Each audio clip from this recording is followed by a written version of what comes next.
เนาะอันนี้นะทางผู้ใหญ่บ้านบอกนะครับรู้เลยมันบอกครับเป็นลูกวัดเป็นอะไรโอ้ครับผมเดี๋ยวเอาของเฮาลงแล้วก็เตรียมขุดต้องให้เพิ่นปอกกาวจังหน่อยกันเนาะเอาขุดเดี๋ยวมันตื่นท่วงได้ดิเด้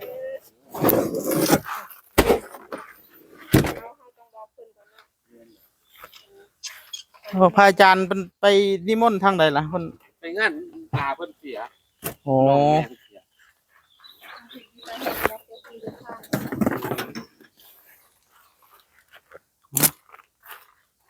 มีไผสิมาอีกนี่มูเจ้าบอกก็ได้หรอวะได้นะไปครับถอยๆไปใกล้ๆนะไปเ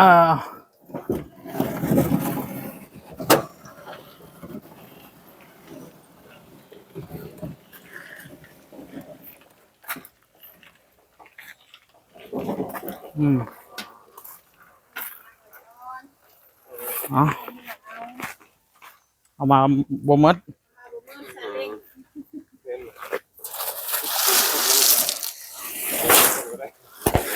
เอามาขุดเสาขุดหยังไว้ก่อน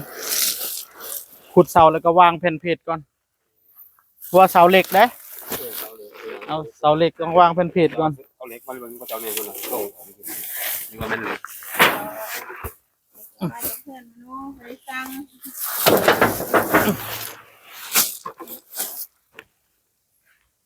เอาลงได้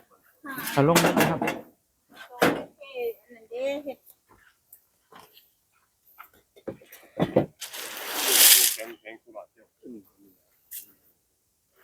มันสว่างอยู่บ่ตอนคืนกับบัวแห้งมันลงแต่ในบริเวณมันไปขวางมันยิ่งลงมาเลยนะคือหัวคนนี้นะหัวนี่นะ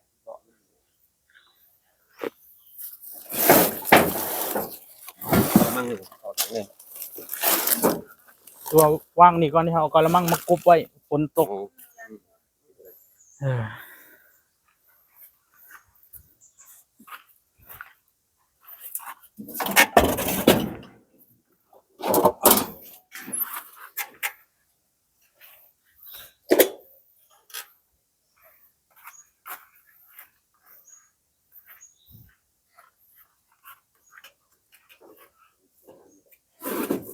นี่แหละเจาะเอาเลย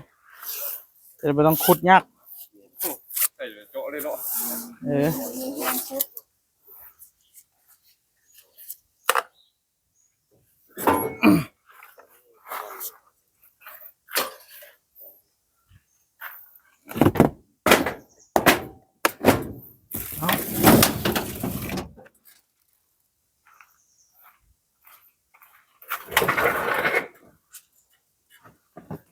หูมันพวกนี้นะหูมันขาดละวัดเบิ่งคนประมาณใดแล้วเนี่ยอันนี้เขา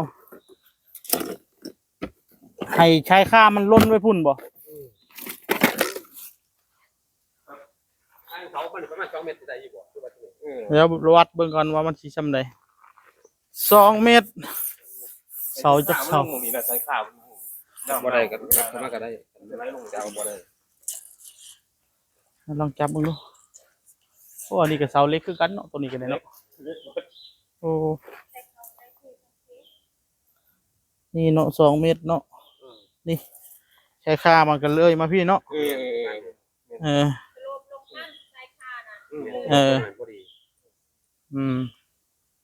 เสานี่เฮาสิตั้งจะเสาตามนี้เลยบ่หรือว่าไดนี่แหละคนละเครื่องเสานี่ครับอ๋อแล้วข้างๆนี่ดิซั่นนะมึงนี่มันสิฮอดพุ่นบ่ภาษามันฮอดปุ๊บอันนี้เลยบ่หรือจังได๋ได้ยินเพิ่นว่าน่าจะประมาณนี้แหละมงตันตาเดี๋ยวนี้เด้เฮาบ่ได้เอาเฮ็ดเพียงตัวนี้บ่เพิ่นบ่ได้เว้าเป็นไงเนาะเดี๋ยวถามเพิ่นก่อนไม่รู้มันต้องเอาเสมอเสานี่หมดแล้วเนาะเดี๋ยวลองคุยถามพระอาจารย์มึงดูเอา4 ต้นตามนี่บ่ต้องถามเพิ่นกับหั่นโอ้เสาตัวนี้บ่ได้ฝังดินบ่ได้หยังเนาะตั้งโคโลอยู่นี่เนาะ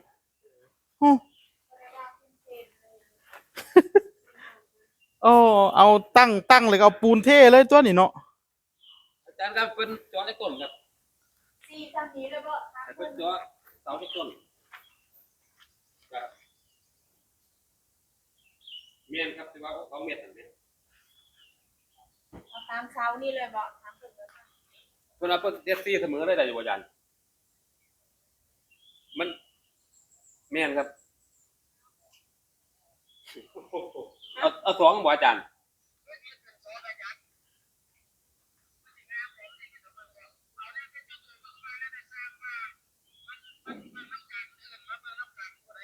แต่เตี้ยกับท่านไหนมาอาจารย์เตี้ยไปเลี้ยงงัวอยู่ ลองไปพิจารณาเบิ่ง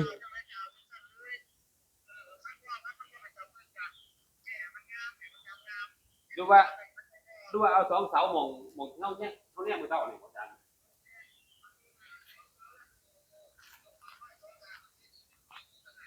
โอ้ตัวไหนก็ได้นะครับครับ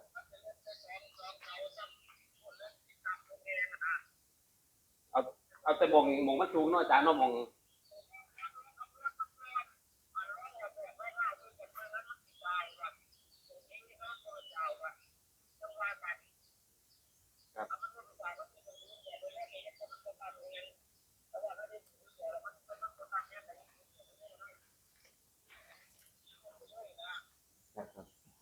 เขากันฝนสาดกันทีเดียวแล้วแหละเหงาเลยแหละ เงาเลยและถ้าการฝนสาดเนาะ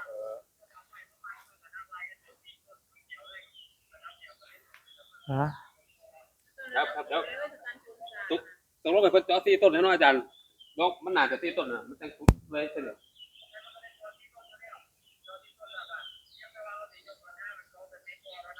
ครับ4 ต้น เอาให้เพิ่นจุดธูปบอกอันนี้ก็เนาะ บอกเป็นหมอนอกกัน ผมก็บอกเป็นก็ไปหาถ้าเจอหรือหาไม่ได้ใส่ด้วย ไปหาเพิ่นก็ได้เฮาบอกก่อนได้เฮา ลูกได้ก่อนนะ แม่นว่าเฮ็ดดาวเฮ็ดเลยได้ ภาษาได้นี่เด้ ภาษาได้นี่ยากได้ อาจารย์เป็นอ ได้มันบ่ได้เนาะเฮาต้องบอกเฮาต้องอันนี้ ให้ผู้ เพราะอันเฮาไปเฮ็ดเฮือนเฮ็ดหยังเฮาก็ย้ายธรณีก่อนเนาะ แม่น อันนี้ก็คือกันละก็บ่ได้ต่างกันดอก แม่น เอาเฮ็ดได้สำใดก็เอาสำนั้นดอกมื้อนี้ แม่นนะ ได้ จะรู้เขาหมดเลย ได้แต่หลุมมันละเบิ่งแล้วได้เจาะซื่อๆก็เอาบ่ทันได้วางเพิ่นอันเฮาไปหาเหล็กอันนี้เอาไว้เป็นหยังเหล็กที่เขาเฮ็ดเตียงนี่นะผมอยากได้เอามาเฮ็ดตัดมาเฮ็ดแผ่นเพจอ่ะนะ อันเด็ก ผมสิเฮ็ดแผ่นเพจ ฮะนั่นเด็ก ใช่ อันเด็กของหมู่หัน จะได้มาตัดเชื่อมไว้ถ่านะตัดเชื่อมเฮ็ดแผ่นเพจเพราะว่ามันบ่ได้มีแผ่นเพจนะเฮาเชื่อมเฮ็ดเอา แม่นนะ แผ่นเพจมันแพงขนาดได้แผ่นเพจก็ได้ เสียงก็พูดม้วนเล็ก ไปหามมันนี่ไป มันเล็กเหี่ยวผมมันเล็กสัตว์ เฮ็ดแผ่นเพจน้อยๆนึงหรอกน่ะอันมื้อนั้นแหละได้อยู่นะ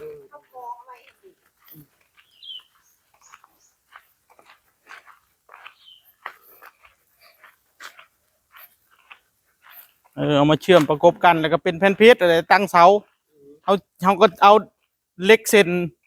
เห็นหลายอยู่เหล็กเส้นอยู่แถวนี้เหล็กเส้นปักใส่ลงไปในพุ่นแล้วเขาก็ได้เทปูนโอบไว้บัดของศาลาเก่าบัดเขาตั้งกระโดขึ้นมาแล้วบ่ได้ฝังดินบ่ได้ฝังปูนเลยเนาะโอ้ปานนั้นล่มบ่ไปเนาะก็ทนคือกันเลยเนาะแบบนั้นก็เลยเนาะแต่นี่เฮาบ่ว่างแบบนั้นดอกนี่ละเอาซุมนี้เราไปตัดเฮ็ดแผ่นเพจนะ เหี่ยวจน ต้นสั่นนี่ละไปเอาไปนี่นะแบบนี้นะนี่แบบเอาแบบนี้นะแบบนี้นะ ตัวนี้ได้บ่ อันนี้มันเป็นอันเหล็กเหลี่ยม เล็ก เอาซุมแบบนี้ละไปเชื่อมติดกันแบบนี้ให้มันเป็นแผ่นเพจมันย่ำนะก็วางเสาไว้ในนี้แล้วก็หาเหล็กเส้นมันจิ้มลงไปใต้ปูนนะจากต้น4 ต้น ตัวนี้ไปแล้วตัวนี้ไปแล้ว ตัวที่ผมบอก ครับพออยู่บ่พอ ตัวว่า พอบ่หาเล็กเส้นได้ปะนี่ได้ เอ็กเซนบอก เห็นเขาญี่ปุ่นเห็นเขาทุบอหย่างออกนะเห็นมีอยู่เล็กเส้นมาเชื่อมเฮ็ดอยู่ใส่เนาะเหล็กเส้นเห็นอยู่นะหมื้อนั้นน่ะ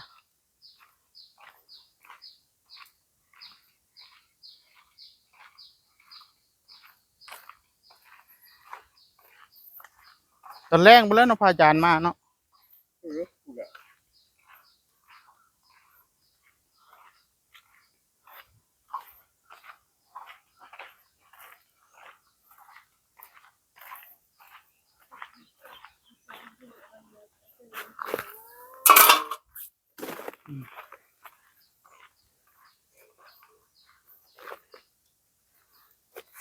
โอ้ก็เฮ็ดมันบ่เหลือแล้วบ่เหล็กเส้นอันนี้เนาะ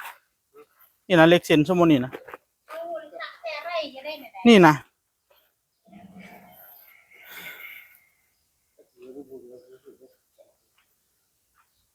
เอามาแต่ใส่เมื่อนั้นก็เห็นลายอยู่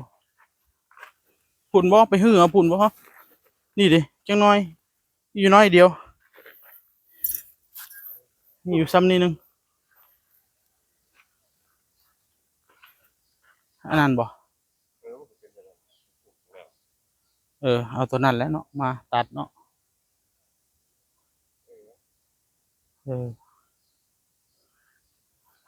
ลองไปเบิ่งดู เอ็กเซนคือว่าอันนี้เป็นเงินโอ้นี่นะ ไปลากตัวนี้แล้วขึ้นมาห้องน้ำได้เนาะเอาไปตัดเอาตัวนี้ละบ่มีเนาะบ่มีต้องเอาตัวนี้ละเฮ็ดนะ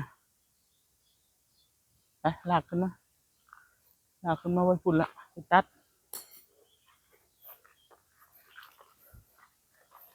จะได้ไปต้องซื้อ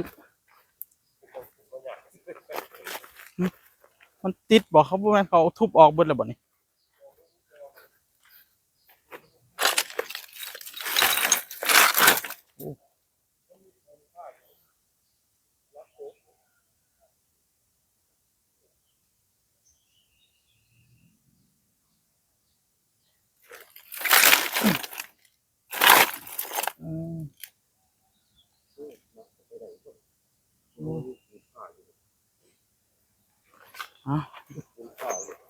นี่เขาตัดอยู่นี่เลยเนาะเอาลูกหมูมาตัดเอาอยู่นี่เลยเนาะ